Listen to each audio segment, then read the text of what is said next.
Welcome to the CEO Launch Podcast. We are a dynamic mother-daughter duo bringing you personality, insights, and practical advice from two different generations of entrepreneurship. We aren't just mother and daughter. We are also best friends and business partners. I've watched my mom help thousands of entrepreneurs start the businesses of their dreams, including me. And now it's your turn. Hello, CEO Launch family. We wanted to check in before we got started with today's episode and say thank you. Thank you for all of your support thus far. We are on episode 9. 9 episodes in 9 weeks. You all have continuously checked in, downloaded, listened, subscribed, joined our community, followed us on Instagram, Facebook, all of those wonderful things. And we just want to say thank you for your continued support and that we have some exciting things in store for you. We also want to say thank you to our international listeners. We have listeners in Australia, in Spain, in Italy, France, Canada, all of those places. Like, you guys are incredible, and thank you for believing in us and our mission. So, last week, we talked about the things that you need to know before you quit your day job. We know that it is so tempting every time you are on that lunch break and you are thinking about how much you can't stand your coworkers and you can't wait to be the CEO of your own business. But we hope that we gave you some helpful tips in making a plan before you send in that 2 weeks notice.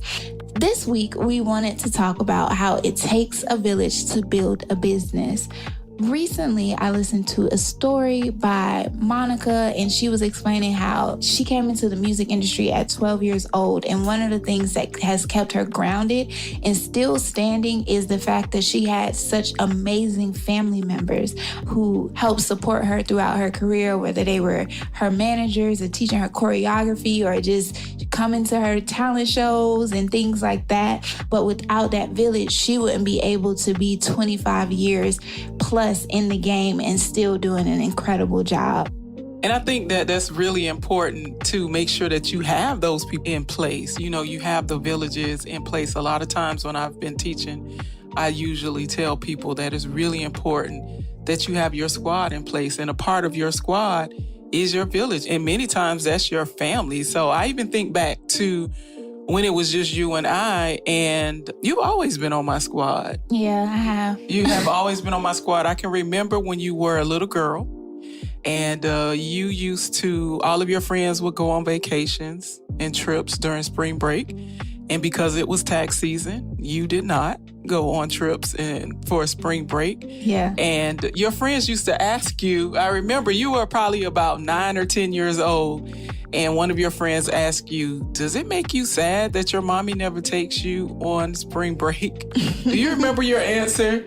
I told them, no, I don't get sad that I don't get to go on vacation on spring break because my birthday was very strategically placed after tax season, and mommy always has money after tax season. So everybody else, you know, they were taking their little spring break trips at the time that everybody was taking their spring break trips, but I was in the Bahamas at 8, you know, styling and profiling while they were in school. So I felt okay. Yeah. And so I think that that's a really important story because you were part of the team before. Like, you didn't really get asked if you wanted to be a part of the team. You were kind of drafted to be on the team. But I feel like even though you were not asked to be a part of the team, you were somewhat invited to be a part of the team. And it was always very clear.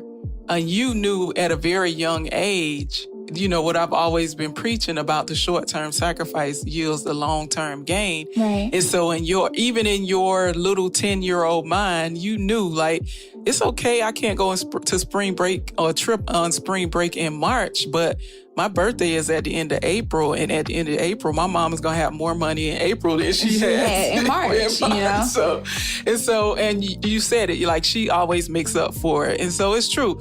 I wasn't able to do that because it was tax season, and that was busy season, busy time, money time. It was an important part of my business. And so I think that for you, being able to invite you to be a part of it and not forcing it on you, I think that helped to make you a very important part of my squad. Yeah, I definitely think, I always felt a part of the team. And because I felt a part of the team, I wanted you to succeed as much as you could. So if it meant like not taking certain trips or not eating certain food or, whatever the sacrifices were that we had to make, I feel like our partnership kind of bonded very early on at like 6 or 7 when you first started the business, because it was clear that this wasn't just for you, it was for us. And I believed in you as much as a normal kid would believe in their parent, but a lot more too, So it was just like, I saw you and you were like this superhero to me. And if I could help the superhero, then I was going to help the superhero. It wasn't no question about it. So. And then for you, like helping the superhero also helps you. And so that's the other part of it, is when you are building your businesses, right? And you have people in your life, you have to make sure that those people understand what their role is and just the importance of their role. Yeah. And it's so important, like what you just said, like know how important everybody's role is on your team. Everybody can't necessarily do everything, but creating this squad, this culture, this group of people that all give you different things and seeing the value in the things that they give you makes such a big difference on the return.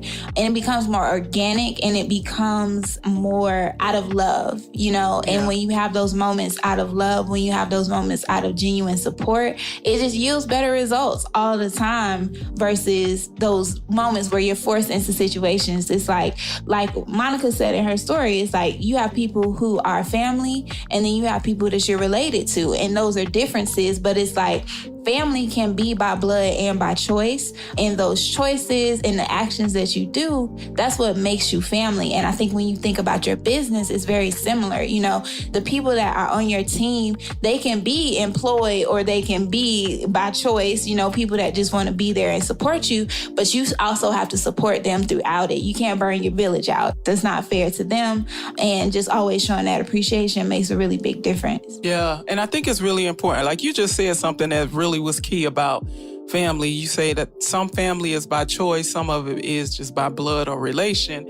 And I feel like, and I've said this before, a lot of times people think that the relationship that you have with your family automatically should be stronger than the relationship you have with your friends. And I believe in family. I believe in having strong relationships with family. But I also know that the friends that you pick or the friends that you have, they're the people that you pick. The family is just the people you got. Yeah. And so you can nurture those relationships, and sometimes they're just as good as your friendships, but I don't think it's odd or I don't think it's anything wrong if your friendships are stronger than your relational ships. Right.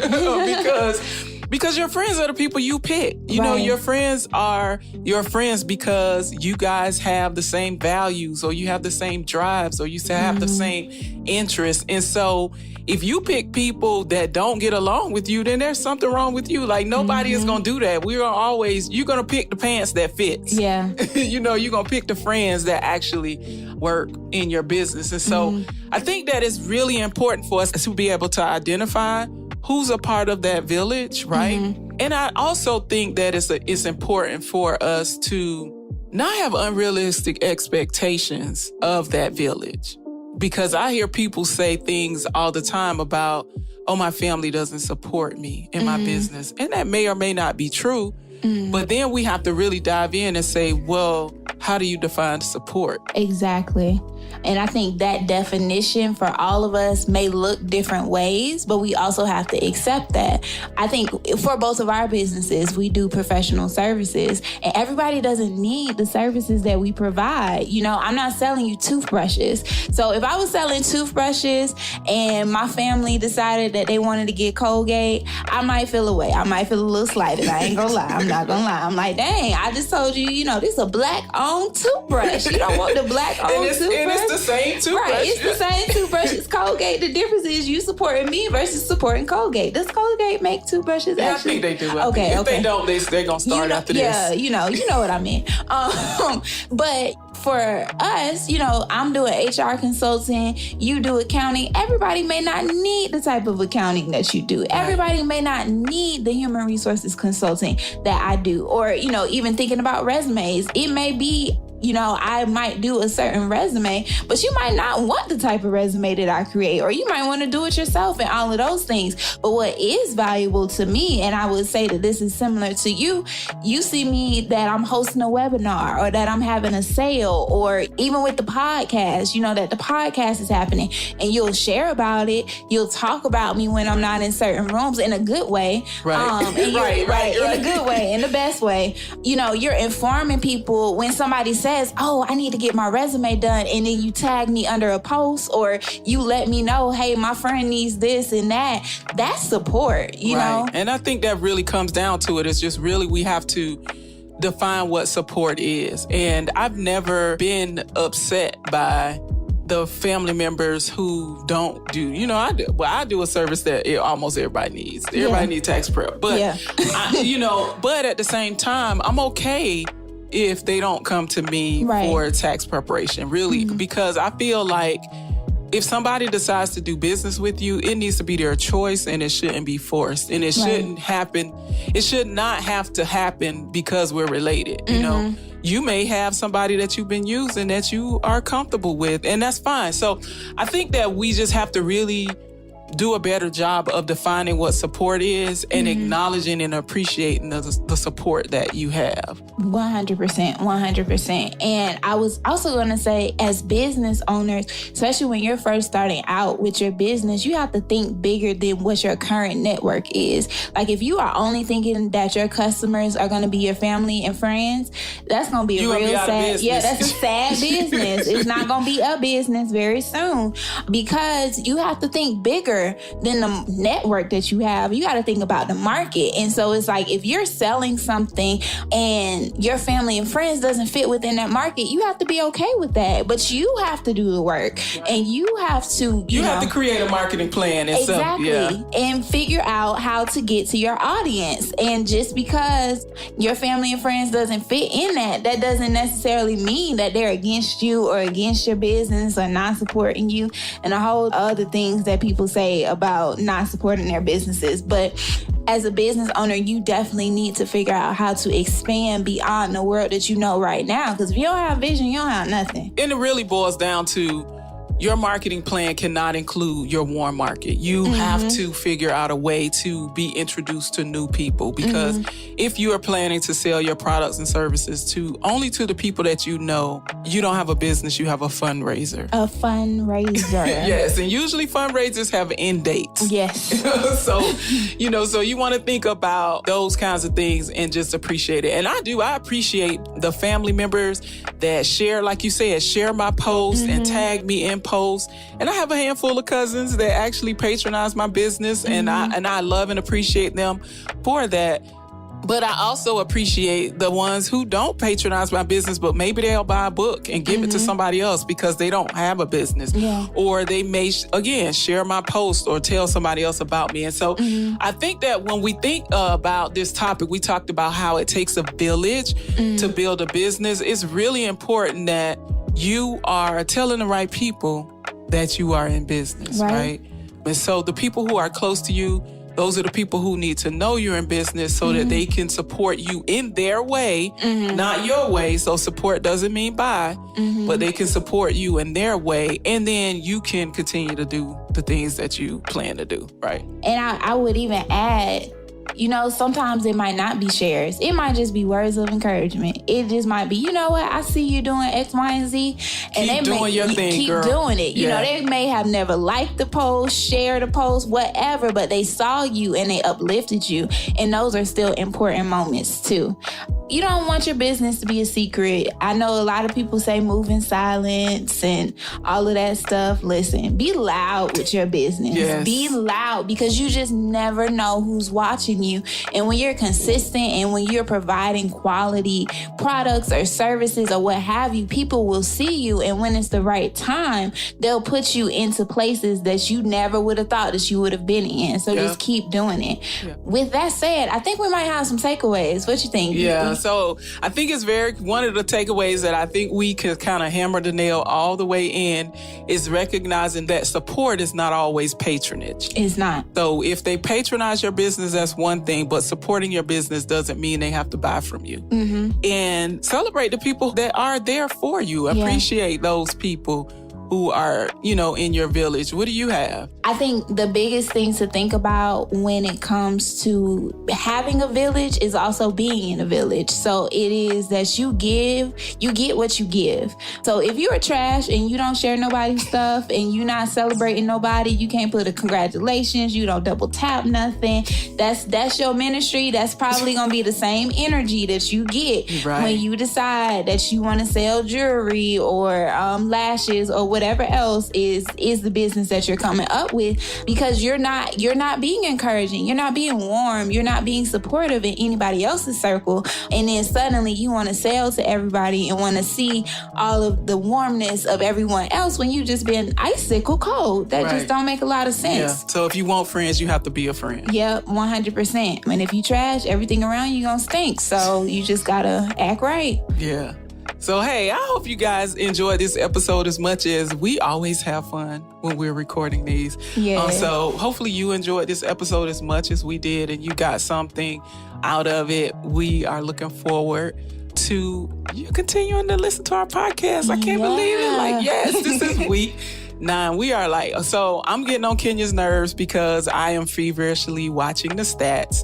And every day I'm updating her we got 600 downloads. Yeah. I'm like, okay. Then she'd be like, we got 601. I'm just like, all right, Mom.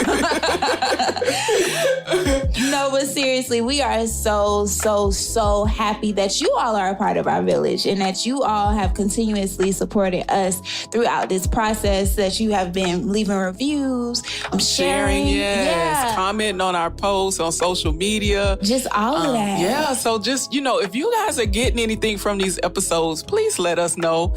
Tag us on social media or whatever, just to let us know that we're resonating with you and we're not just over here having fun by ourselves. Right.